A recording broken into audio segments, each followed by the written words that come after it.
আজ ৪৭তম জাতীয় বিজ্ঞান ও প্রযুক্তি সপ্তাহ ও বিজ্ঞান মেলা এবং দশম বিজ্ঞান অলিম্পিয়াড ও দশম বিজ্ঞান বিষয়ক কুইজ প্রতিযোগিতা ২০২৬ উপলক্ষে আজকের এই আয়োজনে যারা উপস্থিত হয়েছেন, এবং আমরা জানি যে আমরা অলিম্পিয়াড এবং কুইজ প্রতিযোগিতার মাধ্যমে ২ দিন ব্যাপী আমাদের ক্ষুদ্র যারা শিক্ষার্থী রয়েছেন তাদের যে ইনোভেশন রয়েছে সেগুলো উত্থাপন করবে, তাদের যে চিন্তা রয়েছে, চিন্তার বিকাশ রয়েছে, তার মাধ্যমে তাদের যে প্রত্যেকটি স্টলে তারা যে চিন্তা ভাবনাগুলো নিয়ে এসেছেন, যে প্রজেক্টগুলো নিয়ে এসেছেন, সেগুলো আমরা দেখব। একই সাথে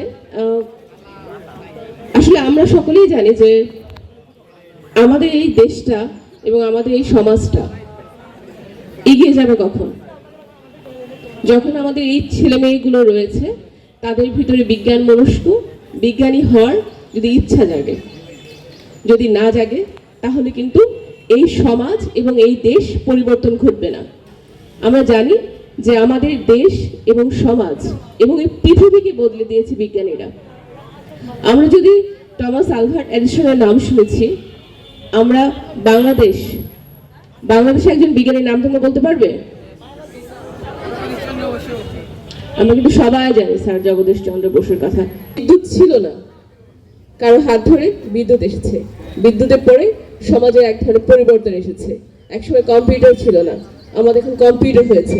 এই যে দেখেন, বিজ্ঞানীদের মাধ্যমে কিন্তু তাদের আবিষ্কারের মাধ্যমে একটি যুগের পরিবর্তন হয়, একটি সময়ের পরিবর্তন হয়। আমাদের এখানে শিক্ষকরা আছেন, আমরা শুধু পুস্তকীয় জ্ঞান করব না, শুধু জানবো না যে প্রত্যেক অ্যাকশনে একটি রিয়াকশন থাকে, শেষ পর্যন্ত শুধু এটা জানবো না, তারা দেখিয়েও দিবে।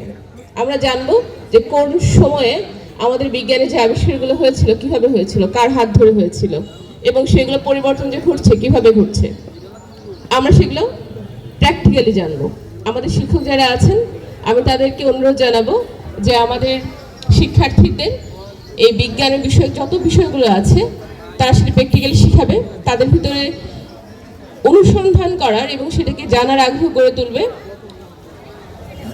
আমাদের প্রত্যেক ঘরে ঘরে না হোক, অ্যাটলিস্ট আমাদের দুর্গাপুরে অনেক ক্ষুদে বিজ্ঞানী হবে, যেটা অনেক বছর পরে আমরা বইয়ের মাধ্যমে হোক জানতে পারবো যে এই বিজ্ঞানীটা এখানে এসেছে। এখন কিন্তু বইয়ের পাতার ভিতরে সবকিছু সীমাবদ্ধ না, আমাদের বিষয়টা কিন্তু এখন হাতের মুঠোয়। আমরা যদি আমাদের আগ্রহ থাকে, আমাদের চেষ্টা থাকে, আমাদের যদি একাগ্রতা থাকে, তাহলে কিন্তু আমরা আমাদের জায়গাটা শুধরিয়ে করতে পারবো।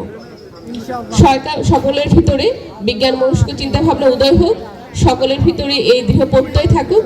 এই প্রত্যয় নিয়ে বা এই প্রত্যয়কে এগিয়ে নিয়ে যাওয়ার জন্য আজকের এই যে আমরা দুজনব্যাপী বিজ্ঞান ও প্রযুক্তি মেলা আয়োজন করেছি, সকলে এখানে স্বতঃস্ফূর্তভাবে অংশগ্রহণ করুক, এই বলে আজকের এই বিজ্ঞান ও প্রযুক্তি সপ্তাহ এবং মেলার শুভ উদ্বোধন ঘোষণা করছি। ধন্যবাদ সকলকে।